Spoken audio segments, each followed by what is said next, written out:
ئێران یەکێک لە هەرە وڵاتی گەورەی جیهانە کە خاوەنی گازی سروشتیە، لە هەمان کاتدا تەنیا 1% گاز بۆ بازاری جیهانی دابین دەکات. تاران چاوی بڕیوەتەوە سەرمایه‌گوزاری بەیانی بۆ ئەوەی ئەو کەرتە بنیاد بنێتەوە. شاندەکانی حکوومەت بۆ کۆنفرانسیان گوت کۆنتراتی 7 میلیارد دلار ئامادەیە و نیوەی ئەوەش بۆ ئەو مانگانەی دوایی دیاری کراوە. پێش کۆتایی 21 مارس ژمارەیەک لەو پێشنیاسا دەخێنن ڕوو بەڕێوە دەبرێن. بەڵام هەڵبژاردننی دانەڵد ترامپ وەک سەرۆکی ئەمریکا تەمی خستۆتە سەر پلانەکانی ئێران. ترامپ بەڵێنی داوە ڕێکەوتنی ناوچی هەڵوەشێنێت کە لەلایەن بەڕێوەبەرایەتی ئۆباماوە سازانی لەسەر کرا. ترامپ لە چاوپێکەوتنی لەگەڵ سەرۆک وەزیری ئیسرائیل بنجەمین نەتەنیاهو لە ڕۆژ چوارشەممە هەڵوێستی خۆی دووپات کردەوە. یەکێک لە هەرە ڕێکەوتنە خراپەکانی کە تا ئێستا بینیومە ڕێکەوتنەکەی ئێرانە.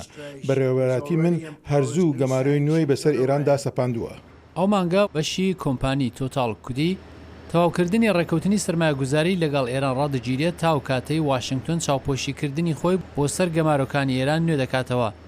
جێگری وەزیری ئێران زەمانیان ڕۆژ چوارشەممە ئاوای وەڵامدایەوە.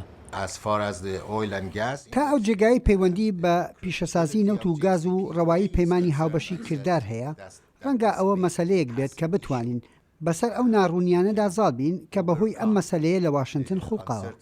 سەرەڕای ناڕوونی گەلێک کۆمپانیای نەوتی ئەوروپایی و ئاسیایی بۆ چوون بۆ ئێران پێشەنگ بوون.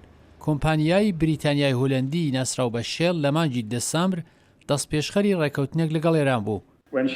کاتێک کۆمپانی شەڵ پەیوەندی لەگەڵ وڵاتێک بێت دەیەوێت بۆ قۆناغێکی درێژخایەن بێت. حکوومەتانی ئەوروپایی بەهێزانە پشتیوانی لەو جۆرە سەرمایه‌گوزاریانە دەکەن.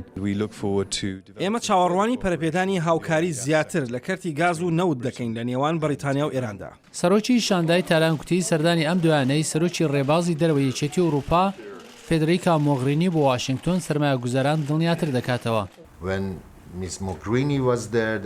کاتێک خانمی موغرینی لە واشنگتن بوو، چاوی بە وەزیری دەرەوە و ڕاوێژکاری پێشووی ئاسایشی نیشتیمانی و ڕاوێژکاری تری سەرۆک ترامپ زاواکەی کەوت. دوای چاوپێکەوتنی لەگەڵ ئەو کەسانە ئەو بەڵێنی پێدراوەتەوە کە حکوومەتی ئەمریکا بە تەواوی پەیمانی هاوبەشی کردار بەجێ دەگەێنێت. ئەو کۆنفرانسا زۆر پێش هەڵبژاردننی ترامپ و سوێندانی سەرۆکایەتی ئەو پلانی بۆ دانرابوو.